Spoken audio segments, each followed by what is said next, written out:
Elon, let me start by saying we're very glad you're here, safe and sound. Thanks. Unfortunately, I had to, sorry for being a bit late. I was flying, I flew here with the landing gear down because it was like some kind of landing gear issue. Landing gear was stuck? There's some kind of warning light, and my pilot said that if they retracted the landing gear, it may not go back down again. So I thought this probably happens, best to leave this it down. even happens to you? Yeah. Yeah, yeah. Okay. Anyway, landing we're gear glad problems you're of here various safe. kinds. Anyway, we're happy to wait for you, and we're glad you got here safe. Well, thanks for having me. It's great to see you guys. Thank you for coming. I really appreciate it. You kept your promise, which was nice. Of course. I think you were drunk when you promised me, but that's okay. I'll take it. So, in the couple of years since you've come, you've done some astonishing things in terms of substantive stuff with both your companies.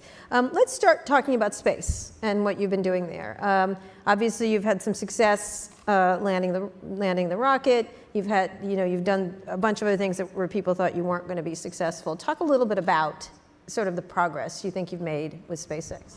Sure. Well, I mean, there's a lot of things where I think I didn't think we'd be successful. So probably and the most significant thing is being able to land an orbit class rocket boost stage and bring it both back to Cape Canaveral, land on land, and be able to land on a drone ship out in the ocean. There is a bit of an education process that's needed to understand orbital dynamics, because a lot of people are confused of like, why the heck are you landing a rocket on a ship in the ocean? That seems pretty inconvenient. And the reason is because that going up and staying up is actually about velocity horizontal to the Earth's surface. So there's a huge difference between space and orbit. Like space, you could think of as like, say, being the international waters boundary for the Pacific Ocean. Like if you go, 100 miles offshore, you're technically out of coastal waters. Now you're in the Pacific. Right. So it's like technically you're in the Pacific, but orbit is like circumnavigating the globe. Right. It's a really giant difference. And the reason that things go up and stay up is because you're zooming around the Earth so fast that your outward radial acceleration is equal to the inward acceleration of gravity. And so those balance out, and you have a net zero gravity. So when you see the space station, the thing that's a little sort of counterintuitive is that the space station is actually zooming around the Earth at 17,000 miles an hour. Even though it seems like it seems really still, but it's moving really, really fast. To put that into perspective, a bullet from a .45 gun, handgun, is just below the speed of sound. So the space station is going more than 25 times faster than that. Okay. And that's what's needed actually to go up and stay up. And that's why there's the term escape velocity, not escape altitude. There's no such thing as an escape altitude. There's only an escape velocity. You need to be a certain speed to escape the gravity of the Earth. Yeah, you can think of gravity as kind of a funnel in space-time. Or think of like a coin funnel. Like it's very much like that but it's obviously sort of a four-dimensional coin funnel. But if you spin a marble or a coin on a coin funnel, when it's far out, it sort of spins slowly, and then as it gets closer, it spins faster and faster. And if you were to start at the bottom of the coin funnel and you wanted to exit, you'd spin it horizontally, and it would spin out, and that's really how you get to orbit. So how does the that gravity relate well to is like a funnel. Why you want to land on a ship in the ocean? Because in order to get to orbit, all that matters is your horizontal velocity. Your altitude doesn't really matter. In fact, the force of gravity at say the sort of nominal boundary of space, 100 kilometers, is almost exactly the same as it is on the surface of the Earth. It's like if it's a few percent lower than the surface of the Earth. So in order to go up and stay up, the only thing that matters is how fast are you going horizontal to the Earth's surface. So you have that outward radial acceleration, or think of it like maybe like tetherball or something like that. It's really that outward acceleration is the thing that matters. And so when the rocket is going to orbit, the only reason it's going up is to get out of the thick part of the atmosphere. Because at high velocity, the atmosphere is thick as molasses. And so it goes up very briefly, but if you look at a long exposure of the rocket's trajectory, you'll see it goes up, but immediately curves over and starts going horizontal. And so at the point at which at the point at which the stages separate, those two stages, the primary boost stage, which is the most expensive part of the rocket, the point at which that staging occurs can be as high as Mach 10.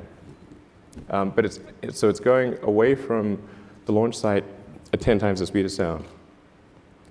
So in order to get back to the launch site, you would have to have enough fuel and oxygen to reverse out that velocity and boost back all the way to the launch site. And you just don't have, the physics of it don't really allow you to have that much. It's not about saving money on fuel or anything, it's just physically impossible. Because another sort of thing about if you're in space is that there's nothing to react against. So like whereas an aircraft can circle very easily because it's reacting against air, in vacuum there's nothing to react against. So the only way to go back the other direction is to apply just as much energy as it took you to go. If you want to go backwards, you have to apply just as much energy as it took you to go forwards. Mm-hmm. In fact, well, twice as much, really, because you've got to zero it out, and then you've got to... So you've got to land elsewhere. Yeah, so bottom line is this thing is zinging out to sea at 10 times faster than a bullet. At that point, it may well be over the ocean, because the ocean covers most of the... Oh, it's actually, at the point of separation, it's not that far away. It's maybe 100 kilometers away from the launch site, but it is going like hell in the opposite, away from the launch site. So the only way to really land it is to have it continue on that arc, that ballistic arc, and then land far out to sea on a ship that's pre-positioned to a particular latitude and longitude, very, very precise, to within about a meter. And then the rocket will then go from vacuum through rarefied air at hypersonic velocity. So when it's in vacuum, it has to, obviously you can't use aero surfaces, you have to use nitrogen jets to control the attitude and position. And then as it starts to encounter the air, we use grid fins, because grid fins look like sort of like a waffle. They work quite well across a wide regime from both very high velocity hypersonics through supersonic, transonic, and subsonic. So it's hard to have aero surfaces that work well across that entire regime. And then, so once the aero forces become high, it uses the four grid fins to sort of control its attitude. To land itself. Yeah, it's controlling it's controlling pitch, yaw, and roll with the grid fins. And then those grid fins will then position it to where it's fairly close to the ship, and then it will light, in this case, 3 of the 9 engines to arrest the velocity, and then drop to 1 engine for precision right before landing. Right. Okay. So that was hard. maybe a bit of a long explanation. No, that's okay. But okay, what we're going to get to is that's super fucking hard. There's a video. So why is that important? Why has this moment been important for you? Well, so in order to reuse the boost stage, which is about 70% of the cost of the rocket, so that which cost is that? How much is that? Well, I mean, it's sort of on the order of $30 to $35 million. Right. So you want to save that. Yeah, I mean, it's like I tell my team, it's like imagine there was a pallet of cash that was plummeting through the atmosphere, and it was going to burn up and smash into tiny pieces. Would you try to save it? Right. Probably yes. Yes. Okay. Yeah, that sounds like a good idea. Right. Okay. So we want to get it back, right. And that way we don't have to make another one. Right. And I think it's quite tragic if rockets get smashed into tiny pieces and land at the So bottom of the can ocean. I ask you a question? We've been going to space for, what, 50 years or something like that? Yeah. Nobody, until you started doing this and Jeff Bezos' company has done it, the government never They're sort like of different saved the things, but rockets. yeah. They never saved the pallet of cash. Why not?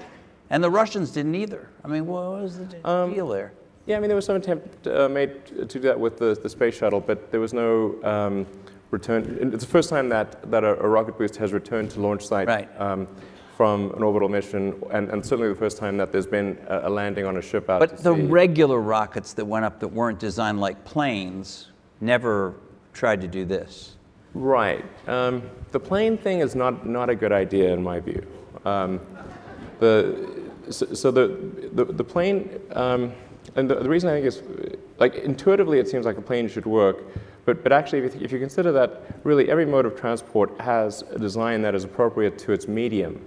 And if you're in space, wings are not very useful because there's no air. And then if you want to go somewhere other than Earth, there's also no runways. So these are important considerations.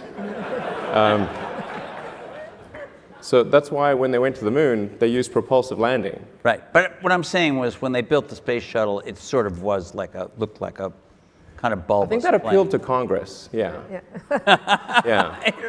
They went, cool, that's cool. Yeah. It looked like an airplane. Can you explain Okay. Jeff Bezos? Good one. Jeff Bezos was here last night, and I asked him, what's the difference between what you're doing and what Elon Musk is doing? And he said, well, I think we have, I think he used the word like-minded in the general sense of it, and then he went on to explain some differences. And then he talked about, and correct me if I'm misquoting him, but I think he was saying, this is all about laying the foundations of being able to do greater things by getting the basic infrastructure of being able to reuse these rockets down right. Is that correct? Do you have a similar starting point from him and your thinking process? I mean, I think there's certainly some similarities of opinion. I think both Jeff and I believe that it's important for the future to be a spacefaring civilization and ultimately be out there among the stars. And I think that's the exciting, inspiring future that I think certainly people in this room want, and anyone. Well, particularly after seeing that the asteroids are going to destroy this planet. I mean, I mean, I don't view it as I think when I say multi-planet species, like that's really what we want to be. It's not like still being a single planet species, but moving planets. It's really being a multi-planet species. And having civilization and life as we know it extend beyond Earth to the rest of the solar system and ultimately to other star systems. I think that's the thing. That's the future that's exciting and inspiring, and I think that's what I think you need things like that to be glad to wake up in the morning. Like life can't be just about solving problems. Like there have to be things that are inspiring and exciting that make you glad to be alive. So what, in the immediate time frame, what is your goal for SpaceX now that you've done this, which is a huge accomplishment? What is the plan for you in the immediate time and then the longer range? Sure. So so we plan to refly one of the landed rocket boosters, hopefully in about 2 or 3 months, something like that. And then so that'll be an important milestone. So far, the stages are looking like quite good, even though they come through quite. It's a really difficult re-entry situation, but they're looking like they're in good shape. And we now have 4 of them. So we want to start reflying them, towards the end of summer, and then hopefully. By the end of this year, we'll be launching Falcon Heavy, which will be the most powerful rocket in the world by more than a factor of 2. Mm-hmm. So Falcon Heavy will be on the order of 5 million pounds of thrust on liftoff, which is about 2/3 the size of a Saturn V. oh, really? Yeah. So That's the rocket that took the astronauts to the moon. right, exactly. So, In fact, we're launching from the same pad, from very same the pad? Apollo 11 pad. Wow, Yeah. that's amazing. So you're and hoping to yeah. launch that Falcon Heavy by the end of this year, you said? Yeah, that's our aspiration. Is that, now that's somewhat of a delay from when you first hoped to launch it, right? But I mean, it's not like we had a lot of pressing customers who wanted us to launch it. Okay. So in fact, the first launch will not have any operational satellites. It'll be a demonstration launch. And the first operational flights where customers actually want us to launch it are next year. Whereas there's a lot of customers who want us to launch Falcon 9. So about a quarter of our flights are for NASA, but 3/4 are for commercial satellites, like broadcast and communication satellites, or science missions for other countries. And there's quite a backlog. And we had an issue with the rocket last year, so that put about a 6-month hold in our schedule. So we're sort of backlogged on our launches, and we're trying to get them out as quickly as we can, and service our customers. The launches will take place, every 2 to 4 weeks. There's quite a high launch cadence. That's a much faster cadence than NASA had, right? Yeah, it'll be more launches than anything else in the world. So more than Russia, more than Europe, more than China by next year, certainly. And largely to deliver customers' satellites. Yeah, there's a lot of broadcast and communication satellites that are going to geosynchronous orbit, and then we'll also be launching the new Iridium constellation. So the Iridium's got a next generation constellation of satellites. I think 60 or 70 satellites, quite decent sized satellites. That'll be, I think, many orders of magnitude improvement over the current Iridium system. So we'll be able to have global broadband. So that'll be a whole bunch of launches, and and then next year we'll be flying Dragon version 2, which is the one that's capable of taking up to 7 astronauts to the space station. And in fact, Dragon 2 really it's a propulsive lander as well, and it'll be it's intended to carry astronauts to the space station, but it's also capable of being a general science delivery platform to anywhere in the solar system. So, So where are you going with it? we're going to send one to Mars in 2018. Now, let's talk about Wait, 2018, that's for sure. Yeah, a couple of years. a couple of years. Now, will you be on that flight? No. You have talked about this. You said you want to die on Mars, just not on landing, right? Is that correct? Well, I mean, I think if you're going to choose a place to die, then Mars is probably, not a bad choice. All right. But you're not ready It's not some sort of Martian death wish or something. But yeah, I mean, if you're going to be born on Earth, die on Mars. So sounds pretty sending good. this up to Mars 2018, all right. Sending this up to Mars 2018, when will someone like you get there from your plans? Sure. So the 2018 mission would be our Dragon version 2, Right. And that I wouldn't recommend traveling to Mars in that, because I mean it has the interior volume of a large SUV. Okay. And the trip for Dragon would be on the order of 6 months. It's a long time to spend in an SUV, I think. That's it can be done, but probably not ideal. And it also doesn't have the capability of getting back to Earth. Right. That seems more important than the space. Yeah, we can put that in the fine print. Yeah. Sorry. Yeah. one ticket. It's like the side effects in a Yeah. drug ad. By the way, We yeah. Cannot get back to Earth. Yeah. Yeah, we saw the movie. We Yeah. saw what happened. He got back. Yeah, yeah. So it was good. I actually enjoyed the movie. So. Do you think he could have gotten back like that? Was that plausible? Well, I thought there was some connection. It was like 80% scientifically correct. Okay. But they did connect a series of improbable events. Such as? Say. Well, I mean, I don't think you can sort of just take off from Mars on an unguided rocket, really, and then prick your finger on the spacesuit and navigate to a spaceship. Right? Yeah. not impossible, just extremely unlikely. So the Sandra But if Bullock you're movie but didn't if you're work. Matt Damon, maybe. Maybe. You have some mad skills, Yeah, for yeah. sure. So when will people like yourself get there? And I assume you'll be first in line for that. Yeah, so later this year in September at the IAC, which is the big sort of world space conference, industry space conference, I'm going to be presenting the architecture for Mars colonization. So I think what really matters is being able to transport large numbers of people and ultimately millions of tons of cargo to Mars. And that's what's necessary in order to create a self-sustaining, not really self-sustaining, but a growing city on Mars. I'm curious, have you been to space yet? No. Why? I mean, you could just go up, right, for a little bit, or not? I could, I suppose. Yeah. Why haven't you? Like I walked think I around will the at some moon or point. something, or Yeah, well, yeah, I probably will. will you do a moon test well. before you go to Mars?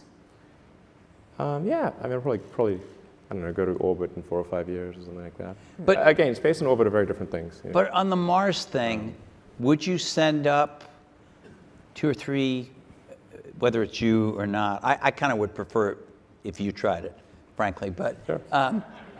Because it would be exciting. But would you send up some people before you do this whole architecture for colonizing Mars? Just a handful of people to kind of see what. I mean, the basic game plan is like we're going to send a mission to Mars with every Mars opportunity from 2018 onwards.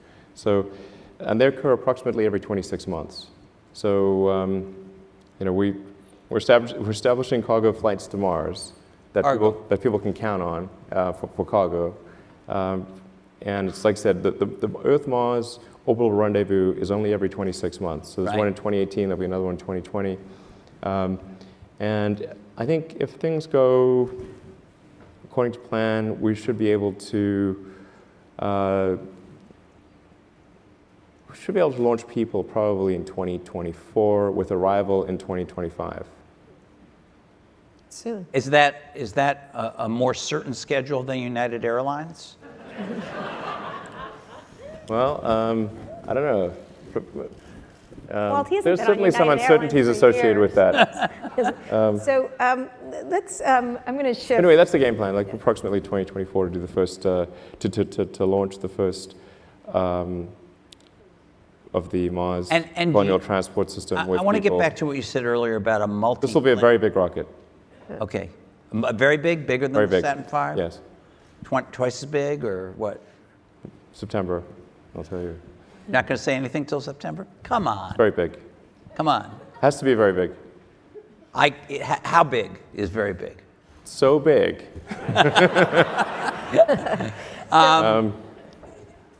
Do you think we should abandon the Earth at some point? No, I think that's great. But you have said things. Why would we abandon Earth? It's really nice here. You've said things about we may have to abandon the Earth, so it's good to have a plan B. You've said No, I that haven't. before. No, that was Bezos. I think that's Bezos. maybe I don't know, but it wasn't me. All right. Okay. Wasn't me, like Shaggy. You know. So let's move to things on this Earth. Let's move to Hyperloop, Tesla, other things. But let's talk about Tesla first. Sure. Where do you feel like the company is at this point? And there's been lots of activity in self-driving cars, in autonomous, semi-autonomous. How do you look at how everybody's jumped in? Google, Apple, others, and all the car manufacturers. Yeah, I mean, there have been so many announcements of like autonomous EV startups. I'm waiting for my mom to announce one. Okay. It's like, Mom, you too. I mean, there's a lot. So, yeah, I mean, in the U.S. alone, there are 4, I think maybe 5 China-funded EV startups. Yes, there are. At the $1 billion plus level, like serious funding. And there's a bunch of startups, and then of course the car industry as a whole seems to be moving in that direction.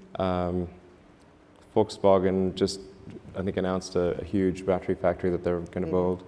And I think these are all good. You know, it's good for the industry to moving towards sustainable transport as quickly as possible. We open sourced our patents to try to be helpful in that regard.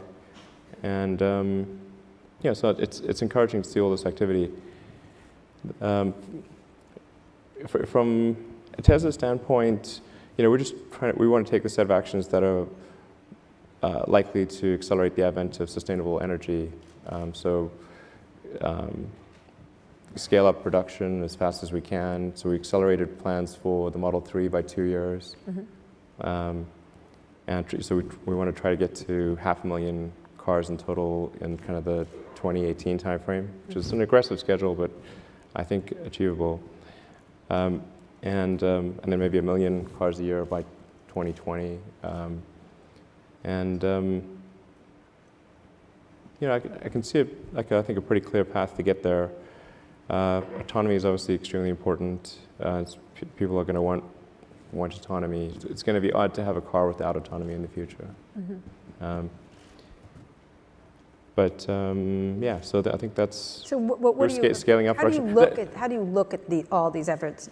Not your mother, but yeah, but my mom's she's she's not going to do it. She may do a rocket situation, but how do you look at each of them? Let's go through them. What Google is doing. How do you assess what they're doing when you're looking at it? Because there'll be competitors at some point. These are all eventual competitors.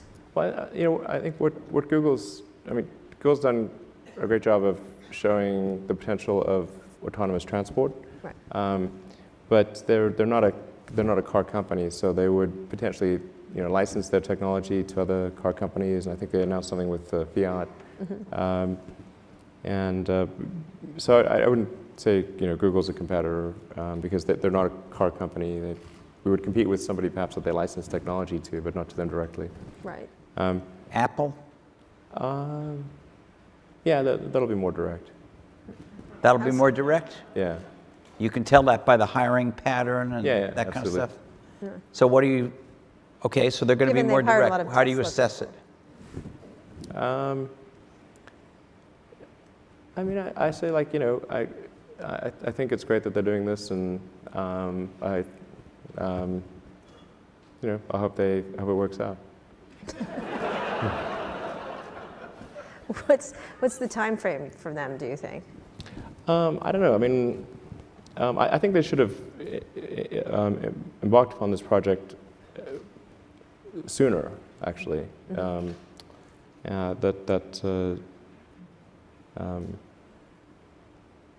But I don't know when they. They don't share with me the details of their production plans. But I don't think it's going to be. I don't think they'll be in volume production sooner than maybe 2020.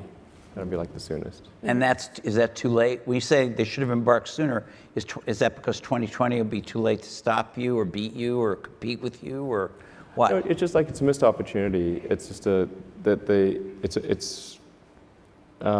It'll be over by 2020? No, it's not. It's just like it's a couple of years.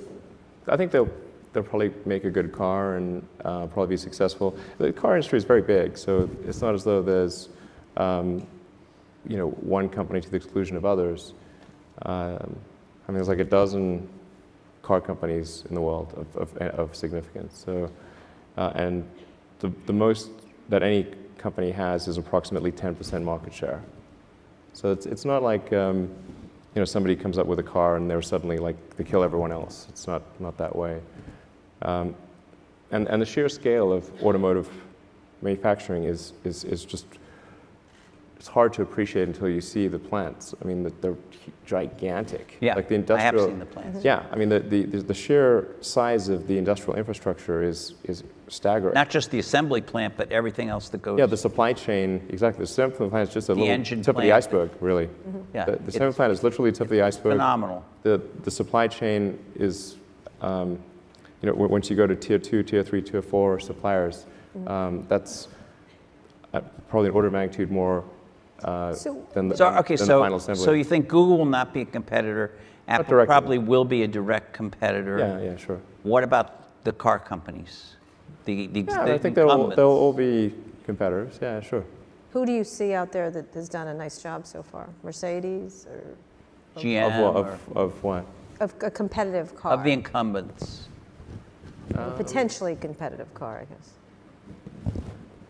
I mean, I don't think any of the car companies thus far have made a really great electric car. I mean, you tell me if you disagree, but I don't think yet that any of them have made a great electric car. Okay. They, presumably will continue to improve on what they've done so far, and then at some point they may make a car that's a great car, but no, they haven't done that yet. Can I ask you about batteries for a second? Yeah, sure. So you're building this gigafactory, right? It's built. Well, it's not completely built. Okay, but part of it's up and A big running. chunk of it's built, yeah. Part of it's up and It's a running. really gigantic thing. It's like when the gigafactory's done, it'll be the largest footprint building of any kind in the world.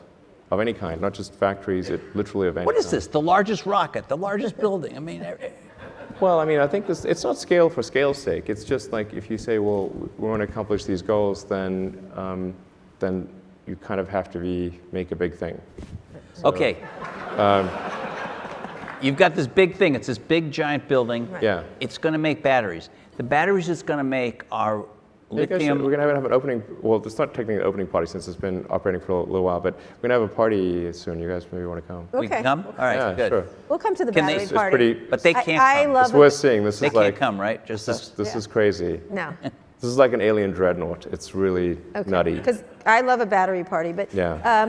Right, but talk about where it's going. are these lithium-ion batteries? Yeah, sure. So they're the same batteries that's in No. our phone? No.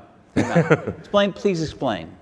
Yeah. So lithium. Have you made a battery breakthrough is something I'm interested in. Yeah, I mean, generally there's so much nonsense out there about batteries. Like you can believe about 1% of what you read, maybe. Lithium ion covers a very broad range of technologies, and you can have an enormous difference in the power density and the energy density and the cycle life between one chemistry and another. They can be really enormously different. So what you really actually want to ask is what is the cathode and what is the anode? Right. So in our case, That's right. Okay. well, I just put it in the the lithium is PlayStation actually for my kids. 2% of the cell mass. So it's like the salt in the salad. It's a very small amount of the cell mass and a fairly small amount of the cost.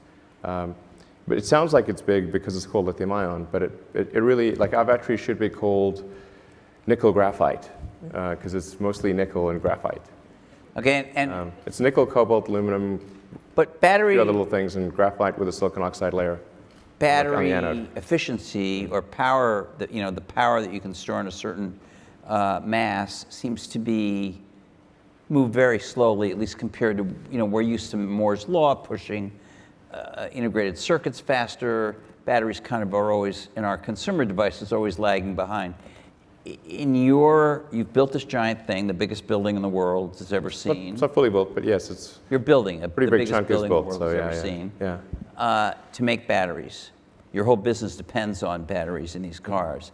Have you figured out a way to do some significant increase in the yield of energy from a given amount of space in the battery? Well, yeah, I mean, the energy density is increasing sort of maybe on the order of like 5-ish% per year. And it doesn't sound like much, but you add that up over a number of years with compound interest, it ends up being quite a significant number. And a lot of people sort of think that, oh, well, we just sort of cobbled together some laptop batteries and somehow made a great car. If it was that easy, then I think we would have quite a few competitors who did the same thing. But it's really quite a lot harder than that.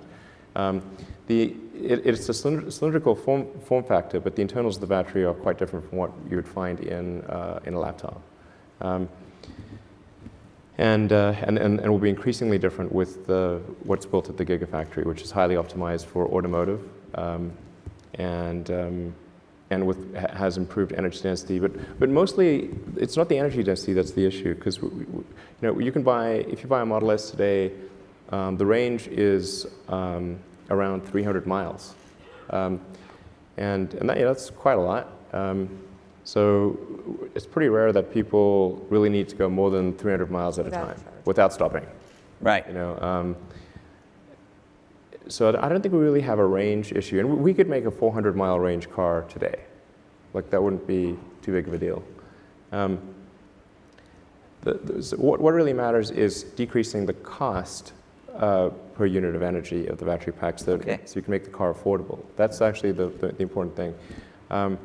So there's really two main dimensions along which cost optimization and making something available to the mass market can be achieved. One is design iteration, going through multiple versions of something, and then the other is economies of scale. And you kind of need both of those things in order to make a compelling mass market product. And you look at like cell phones and how many design iterations have we gone through with cell phones, and look at the scale at which they're made, which is enormous. And that's what enables everyone to have a supercomputer in their pocket. So speaking of that, the sales, when you're talking about the sales, you have booked how many orders for? It's on the order of 400,000. 400,000. So 400, obviously, consumer interest and a promise. A lot of it around you, around the idea of you and Tesla and the excitement. They're not booking. It was quite surprising, actually. I mean, because we didn't do any advertising, or there was no guerrilla marketing or anything. It was just basically like, yeah, we're going to have this webcast. There were only about 1,000 people in the audience, and it really caught us by surprise. But I think, when you have a product that really resonates with customers, the word of mouth grows like wildfire, and that seems to be what. Yeah, but it's a little bit. I mean, honestly, in some groups of, especially men in Silicon Valley, if you show up and read like a label of a peanut jar, they'd be thrilled with the situation. So, I mean, a lot of this does base around you, like the idea of you and the excitement around this exciting entrepreneur. Is that enough to get it to this massive company you've been hoping to? The idea of this is the Elon promise, or it's the... Well, I think actually it's not so much, I mean, I sort of, I mean, I'm not sure. I think I deserve less credit than that, actually. I mean, what Tesla's done, and we have a phenomenal team. There's like 15,000 people at the company. Worked super hard to create compelling products, to create great cars. And we started off with the Roadster, and then the Model S. And the Model S was rated, by Consumer Reports as the best car ever. Got the Model X, which has had some teething issues, but. I think is now at the point where it's really starting to.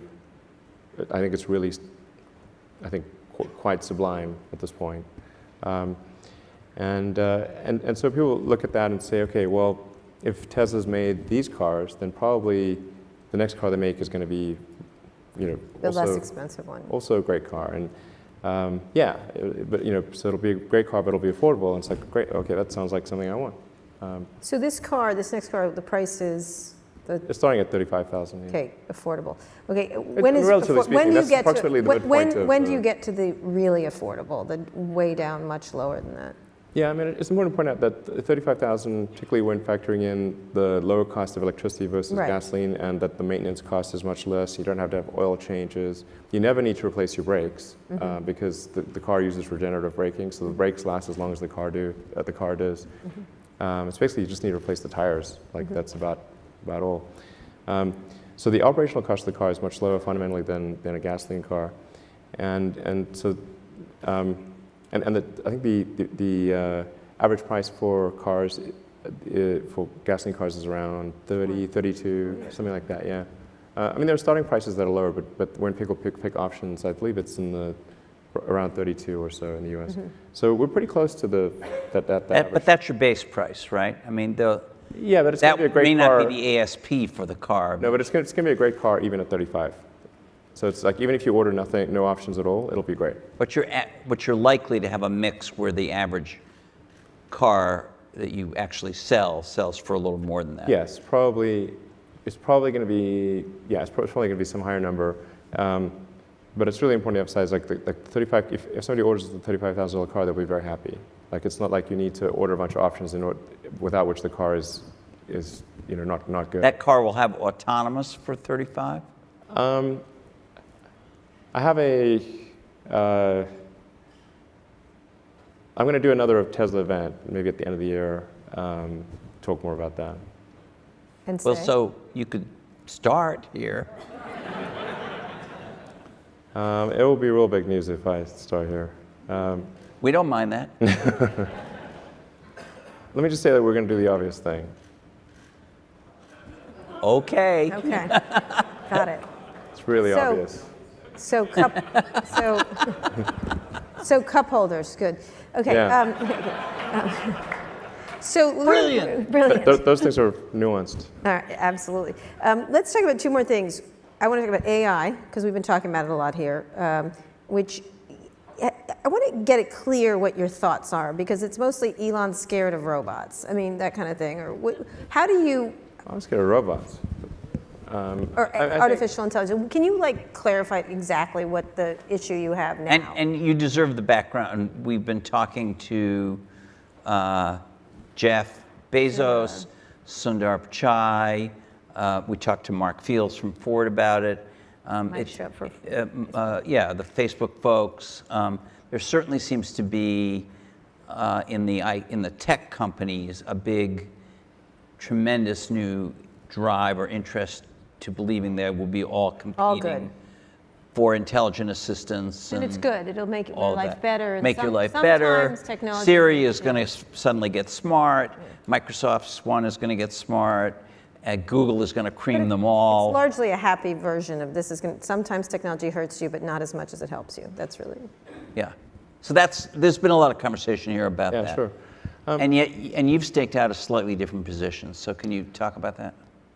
Well, I mean, I think my sort of full position would require quite a long explanation. I mean, I am concerned about certain directions that AI could take that would be not good for the future. I mean, I think it'd be fair to say that like not all AI futures are benign, not all. Okay. And so if you have something, if we create some digital superintelligence that exceeds us in every way by a lot, it's very important that that be benign. And so actually with a few others, I created OpenAI, which is an AI. It's a nonprofit actually. There's no.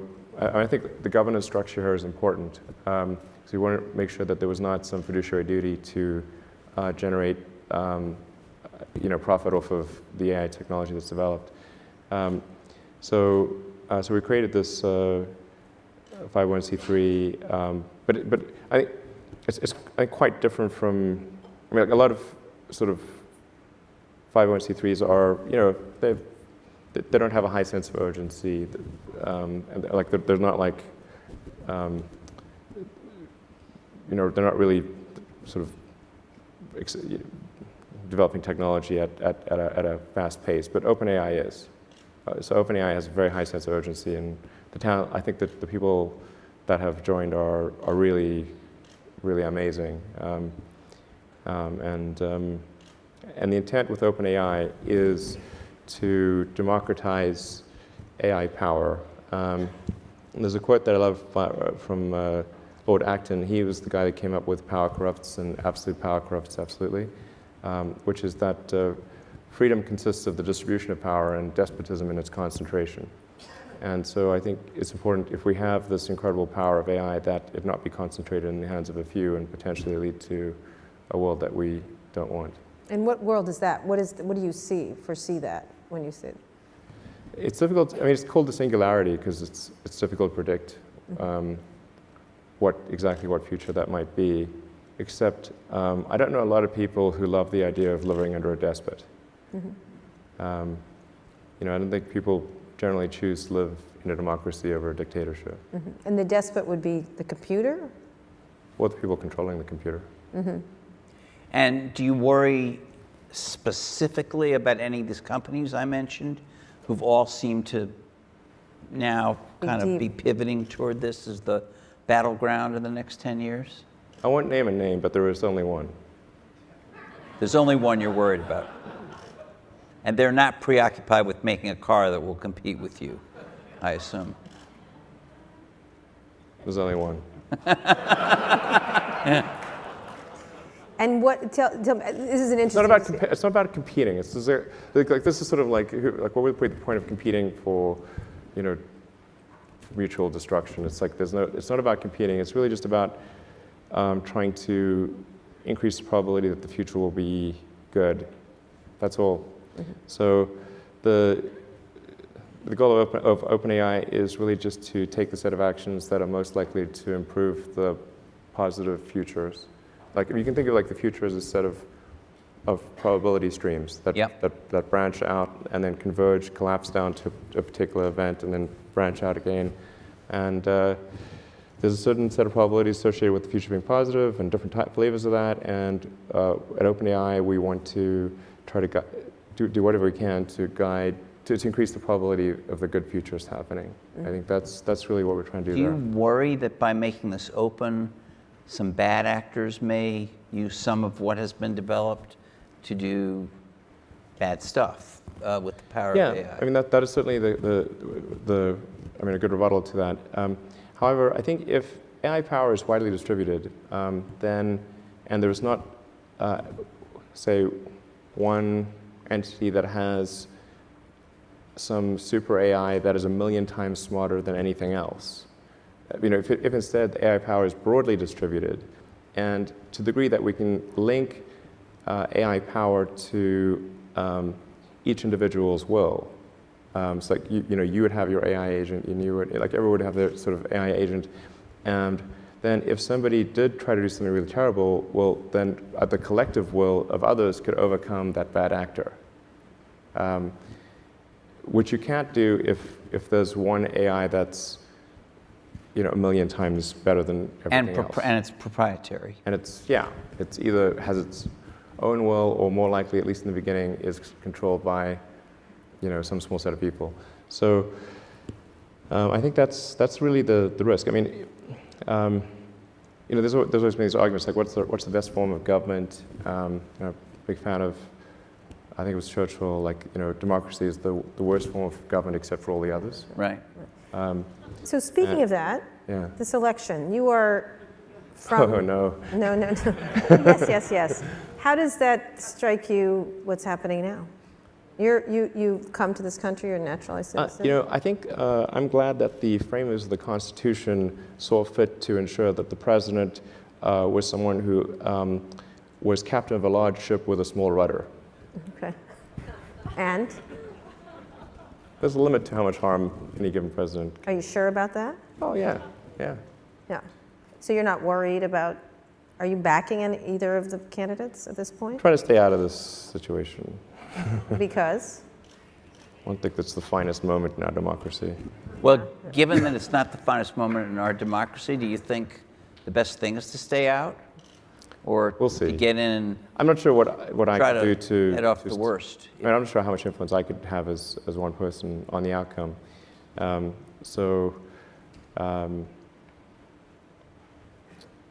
mean, if I think I could make a difference, I would probably do something. Like I said, I think I'm just glad that being the U.S. president is like being captain of a large ship with a small rudder. Mm-hmm. And so there's just a limit to how much good or bad a president can actually do. I mean, obviously, if a president could make the economy great, and there was like a button they could press, they'd be pressing that button at the speed of light. Mm-hmm. They can't. They can't just magically make the economy good. No president wants the economy bad ever. But there's just a limit to how much they can do. I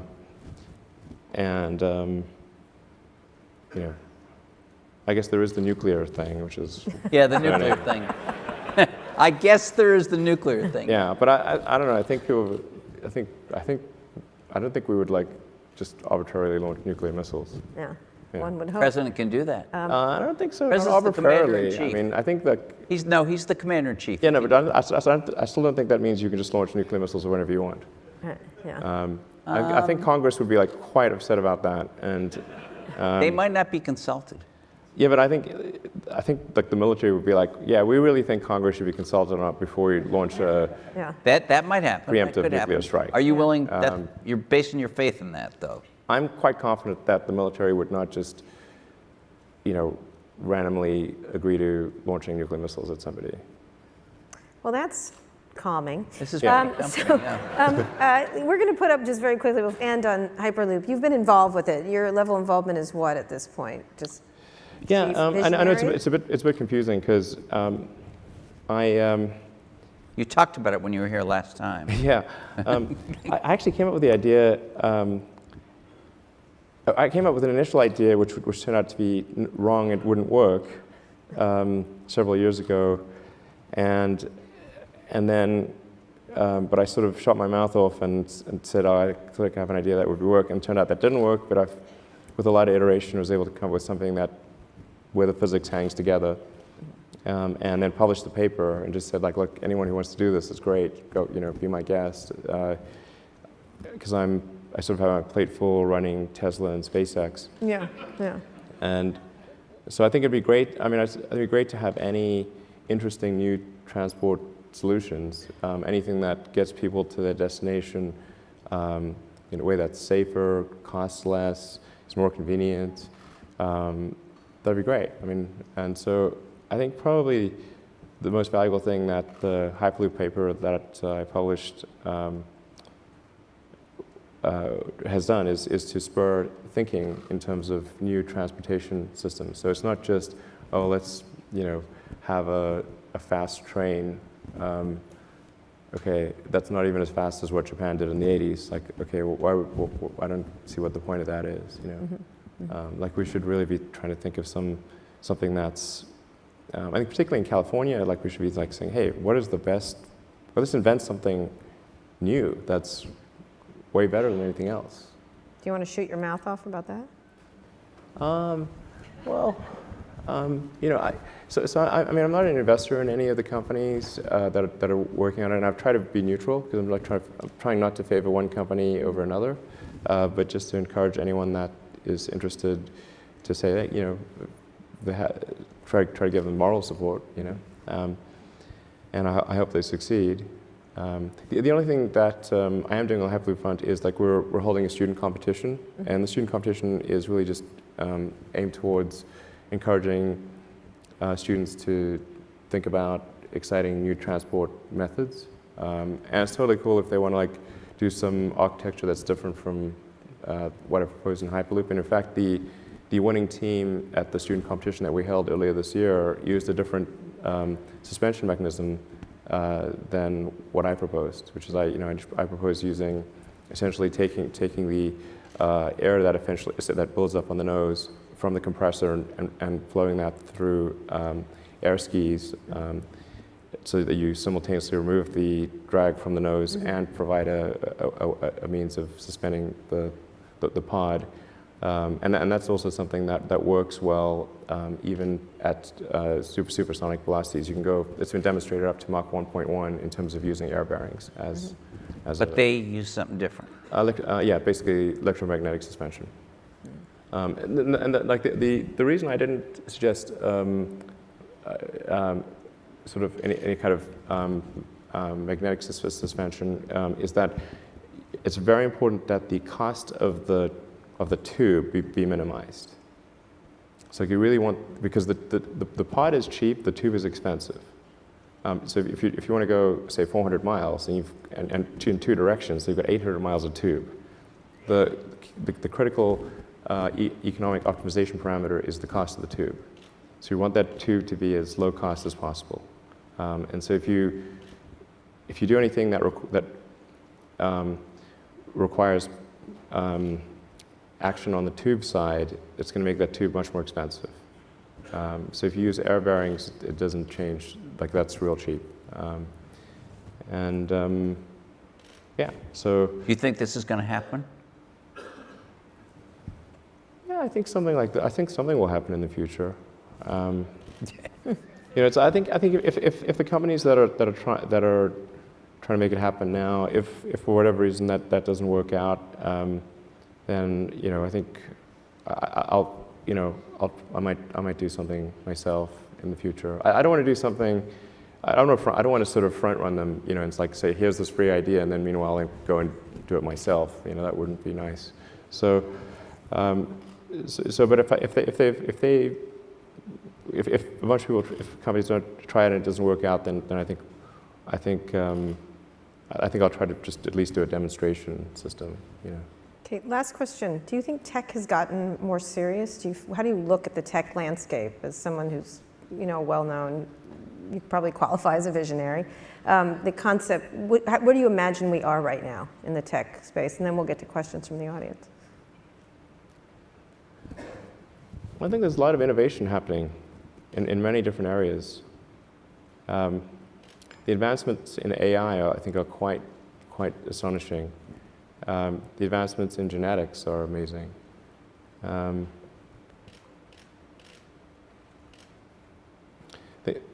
So I think that there is a lot of innovation going on.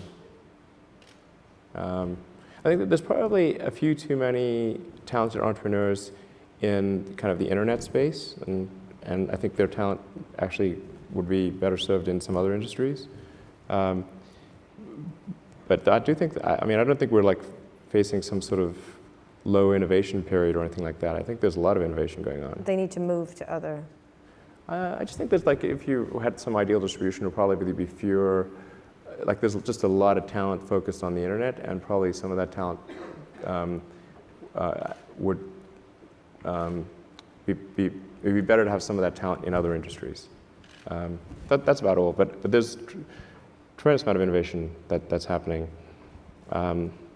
It's something that I think is going to be quite important. And there's not, I don't know of a company that's working on it seriously is a neural lace.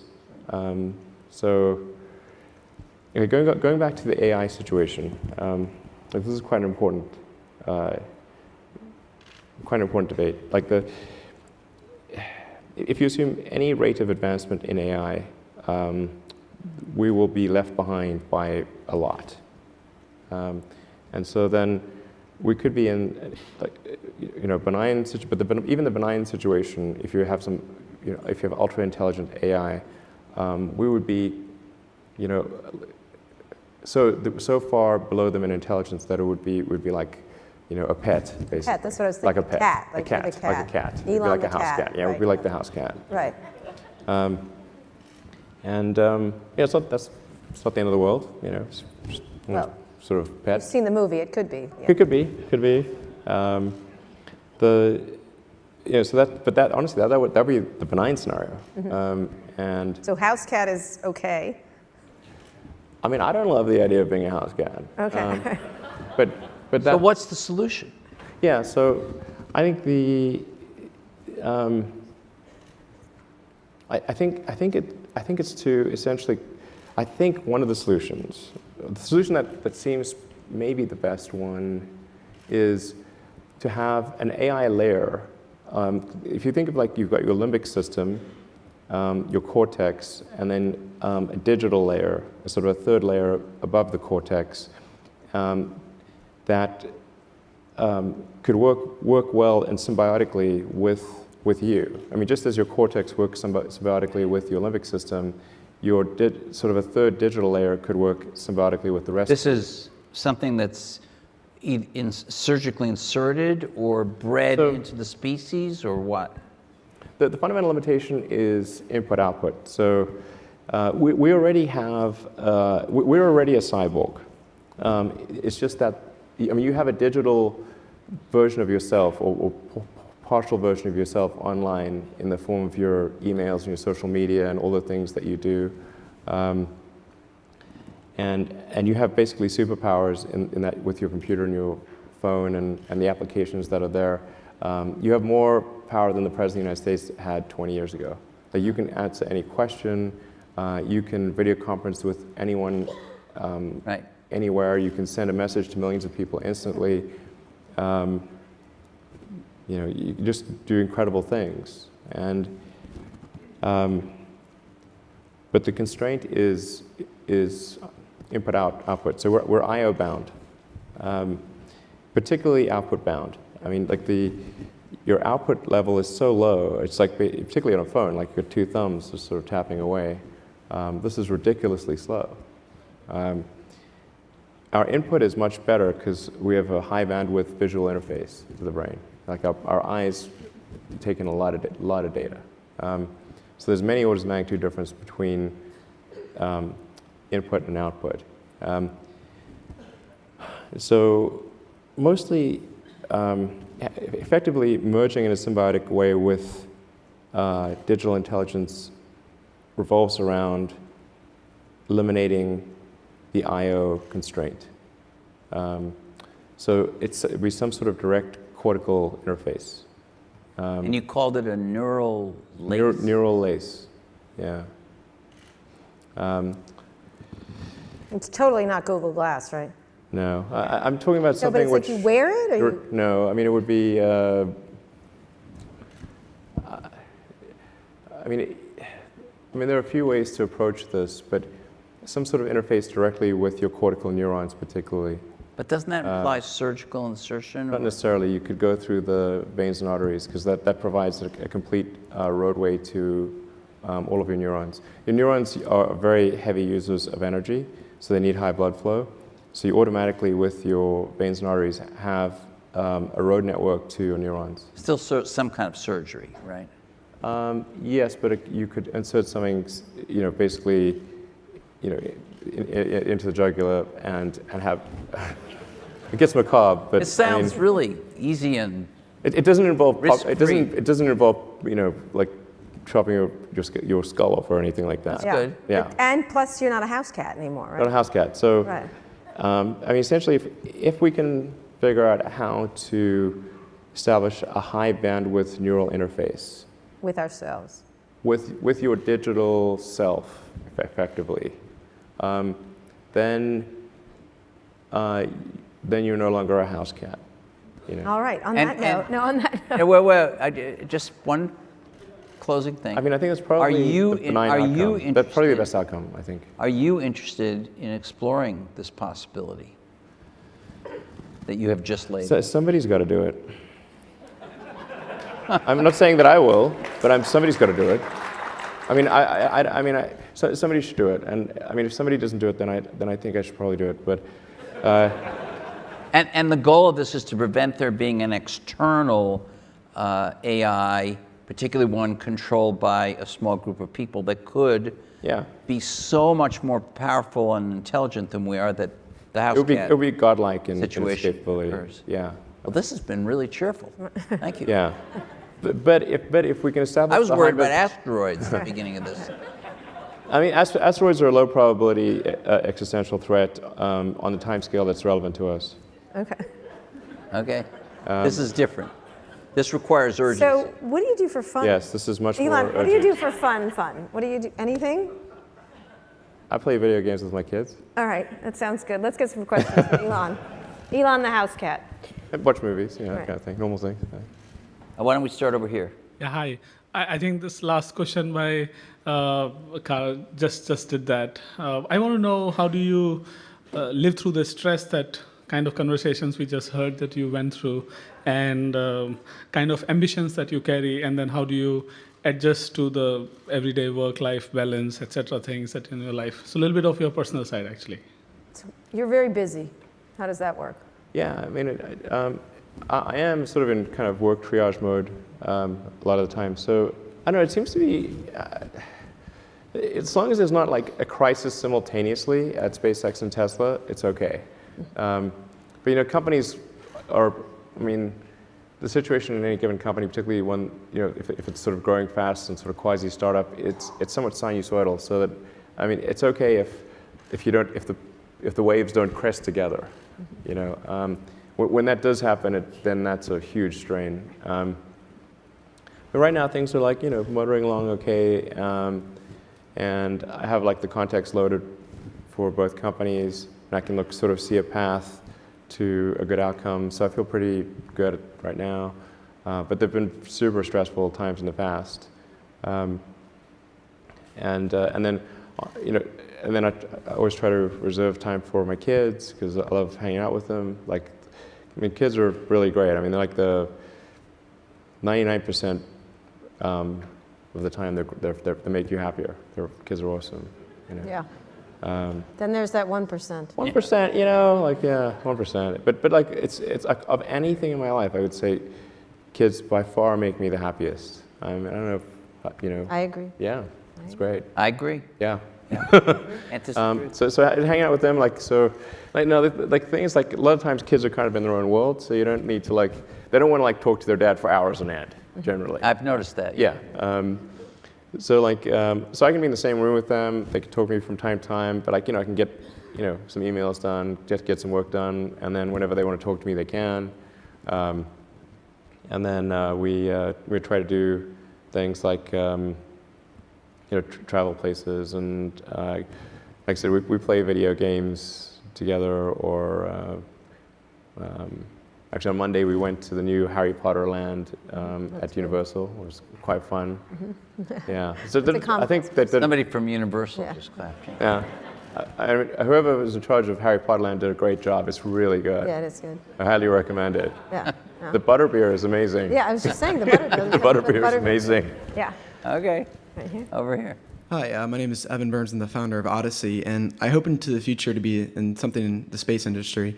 And my curiosity is, you've talked about SpaceX getting into many different businesses, for example, global Wi-Fi through launching many satellites. Do you hope SpaceX becomes a platform for others to launch businesses, or do you see SpaceX being a business that launches many business lines? Well, I mean, the general strategy of SpaceX is to, like, we clearly need a lot of money in order to develop the transport system to establish a city on Mars. So, you know, we're like kind of gathering revenue, like Earth-based revenue that's, we're trying to maximize Is there some other Earth revenue. planet-based revenue? Well, right now it's only Earth, so we've got to maximize Earth revenue as it relates to space, you know, as it relates to rockets and spacecraft. So, but I think, like, assuming SpaceX is able to transport large numbers of people and goods to Mars, it will be an enormous enabler for entrepreneurial activity on Mars, because there's going to be so much to do. You know, everything from creating like the first iron ore refinery to the first pizza joint to, you know, something that doesn't even exist on Earth. You know, it's kind of like when the Union Pacific crossed, you know, and like everybody thought, Union Pacific, what a stupid idea. You know, like there's nobody living in California. You know, well, okay, now there's quite a lot of people living in California. So just having it, you need the transport link. And so what SpaceX is trying to do is establish a transport link, and then try to create a fertile environment for entrepreneurs on Mars to flourish. And I think that will be an amazing expansion of entrepreneurial How long would it take to deliver a pizza from Mars? Well, it's going to be a little cold, I think. But I mean, we can certainly see a way to get to Mars in under 3 months. And I think ultimately you'll be able to get to Mars in under a month. It does get exponentially difficult as you reduce the time. But you know, 3 months is a way to think of it. And I think that's probably, you know, that's really where SpaceX will, I think, create a great environment for entrepreneurial potential. Yeah. Thanks. Nilay? I hope Domino's does not get to Mars. Please don't let it. We'll have a special Mars I pizza. assume you're going to be. I'm assuming you're hey. going to be king of Mars. but go Nilay. ahead. So you're obviously very ambitious. That's led to some really ambitious deadlines that have been missed. So Falcon Heavy was originally 2012. The Model X was a little bit delayed. The Model X was delayed. The Model 3 seems to be stretching. But the Model 3 in particular is a consumer product. You're taking money from people against a really aggressive production schedule and a huge amount of orders. What are you going to do to hit your deadlines on that? Because it's real consumers this time and a big class of people. Sure. I think the biggest thing is just designing the car for manufacturing. So in the case of Model S, like the Model S was the first time we'd really built a car. a whole car. Like with the Roadster, Lotus did the body and chassis, we did the powertrain, then we did the sort of final installation of the powertrain to the chassis. But the Model S was the first time we made a car. So we were just trying to make a great car, but we had no idea like what it meant to design something to be manufacturable. So the Model S is super hard to make. And then the Model X is built off of the Model S platform, except it's got a bunch of other whiz-bang technologies that make it even harder to build. So,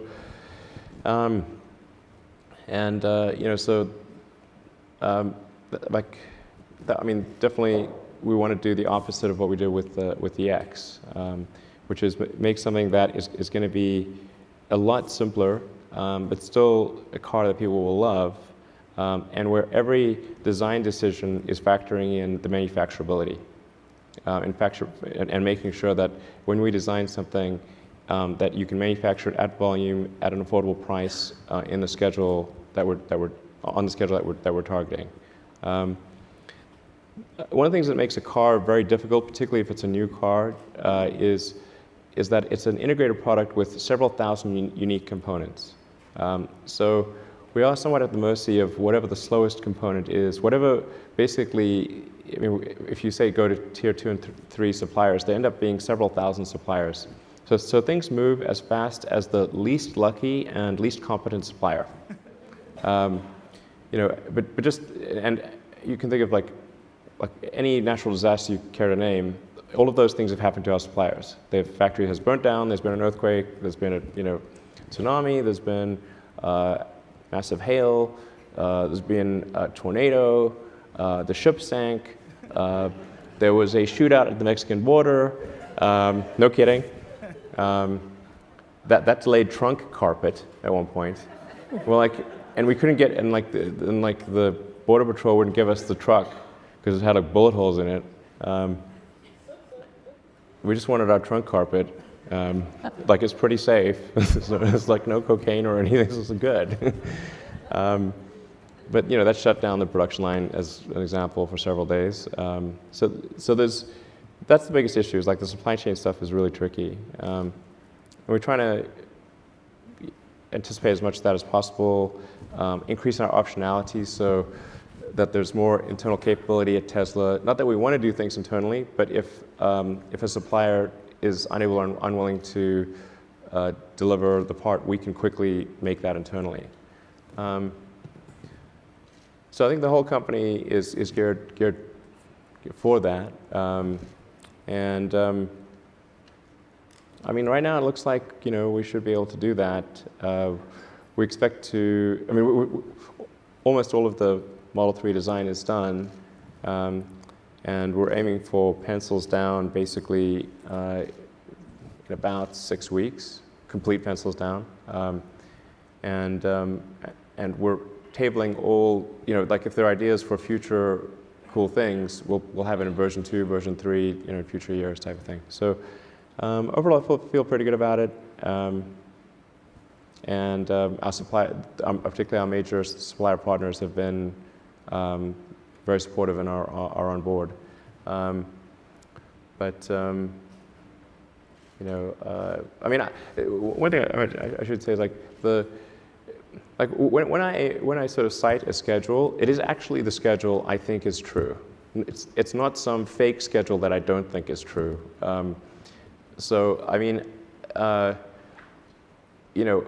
It's never, I may be delusional. That is entirely, possible. Maybe it's happened from time to time, but it's never, some knowingly fake deadline ever. So is there an event in 6 weeks where you're going to announce autonomous driving is included in the pencil down plan for the Model 3?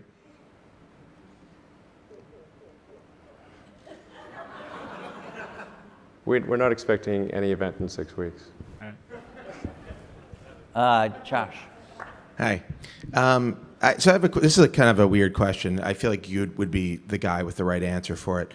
There's a sort of a philosophic concept that a sufficiently advanced civilization will be able to create a simulation. Yeah, maybe you've answered this before. A simulation. I've had so many simulation discussions, it's crazy. Okay. So, because In fact, it got to the point where basically every conversation was the AI/simulation conversation. And my brother and I finally agreed that we would ban such conversations if we were ever in a hot tub. Okay. That was like, because that really kills the magic. Hot tub, so the idea is right. Any sufficiently advanced civilization could create a simulation that's like our existence, and so the theory follows that maybe we're in the simulation. Have you thought about this? And a lot. Are we? Even in hot tubs? To know. So much so it had to be banned from a hot tub. Okay. It's not the sexiest conversation. Are we in? Are we in? I mean, I think here's, the strongest argument for us being in a simulation, probably being in a simulation, I think is the following. That 40 years ago, we had Pong, like 2 rectangles and a dot. That Right. was what games were. Now, 40 years later, we have photorealistic 3D simulations with millions of people playing simultaneously, and it's getting better every year. And soon we'll have virtual reality, we'll have augmented reality. If you assume any rate of improvement at all, then the games will become indistinguishable from reality, just indistinguishable. Even if that rate of advancement drops by 1,000 from what it is right now, then you just say, okay, well, let's imagine it's 10,000 years in the future, which is nothing in the evolutionary scale. So given that we're clearly on a trajectory to have games that are indistinguishable from reality, and those games could be played on any set-top box or on a PC or whatever, and there would probably be, billions of such, computers or set-top boxes, it would seem to follow that the odds that we're in base reality is 1 in billions. So Tell me what's wrong with that argument. Is the answer yes? The argument is probably. I mean, but I just like, is there a flaw in that argument? I mean, someone. I'm not sure what the error. No. The argument makes sense. So the assumption then is that somebody beat us to it, and this is a game. No. There's a 1 in billions chance that this is base reality. Oh, okay. What do you think? Well, I think it's 1 in billions. Okay. Yeah, I mean, that seems to be like clearly what it suggests. Right. And actually, I mean, arguably, we should hope that that's true, because otherwise, if civilization stops advancing, then that may be due to some calamitous event that erases civilization.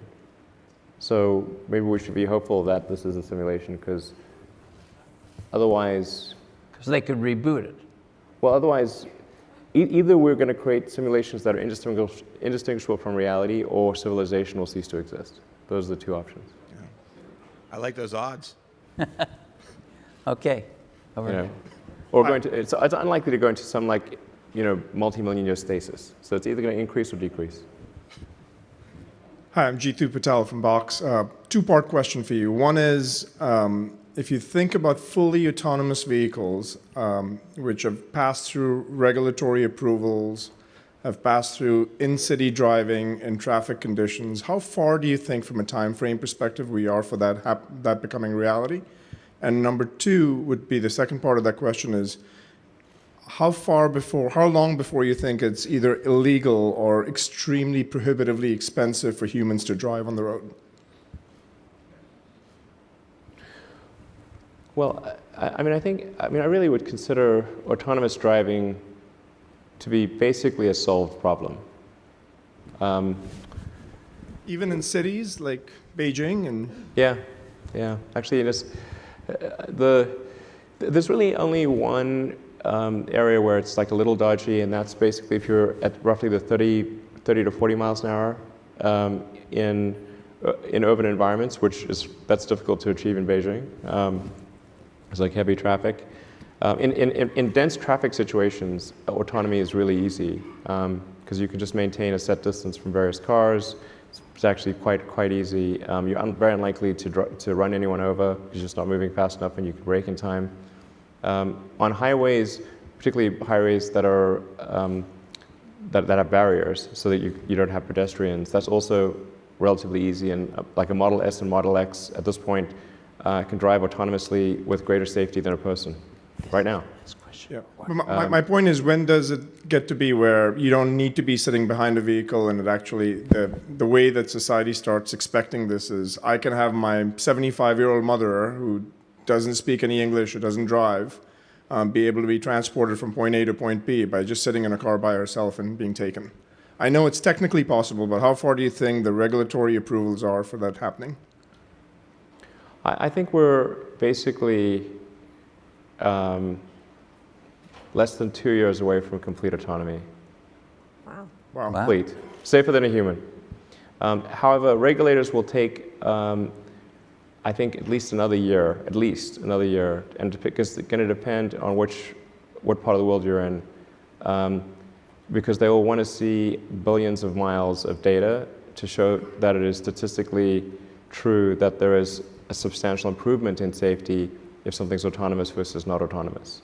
I don't think that regulators will accept something that's close to, that's sort of approximately as good as a person. I think they'll have to be at least twice as good as a person, maybe 5 or 10 times better in terms of safety. And that will have to be a statistically relevant data set. So like billions of miles over widely differing roads and situations. So yeah, so I think it's like probably 3 years before it's approved from a regulatory standpoint, but less than 2 before it is technically possible. And do you think there's a day when it's illegal to drive for humans, or, Well, I mean, we live in a democracy, so presumably that would be a function of the population deciding. I'm not in favor of banning people from driving cars. I'm in favor of freedom and not restricting what people do. Yeah, but maybe the requirements for a license will get more stringent. I think that seems like maybe a good move. So you have to demonstrate a higher level of skill to drive in order to be allowed to manually drive. Okay, very last question. This is the last Make question. it a good one. We're here. Sorry, Because Elon has to go. Gotta make it a great question. Thinking about life on Mars again, how do you think about cultural unification, systems of government, rules of law, establishing those very early on? Well, I think I was just declared king of Mars a moment ago. Yeah. I like so- that. Yeah. Take it. Yeah, thank Run. you. So I think most likely the form of government on Mars would be a direct democracy, not representative. So it would be people voting directly on issues. And I think that's probably better because like the potential for corruption is substantially diminished in a direct versus a representative democracy. So I think that's probably what will occur. I think there's I would recommend like some adjustment for the inertia of laws would be wise, in that it should probably be easier to remove a law than create one. I think this is, I would just be like, I think that's probably good, because just laws have infinite life unless they're taken away. So I think my recommendation would be like something like, let's say 60% of people need to vote in a law, but at any point greater than 40% of people can remove it. And any law should come with a built-in sunset provision. If it's not good enough to be voted back in, maybe it shouldn't be there. So that's the framework for the government on Mars. I mean, those would be my recommendations. A direct democracy where it's slightly harder to put laws in place than to take them away, and where laws don't just automatically live forever. You'll be a good king. Thank you, Elon Musk. Thank you. All right. Thank you.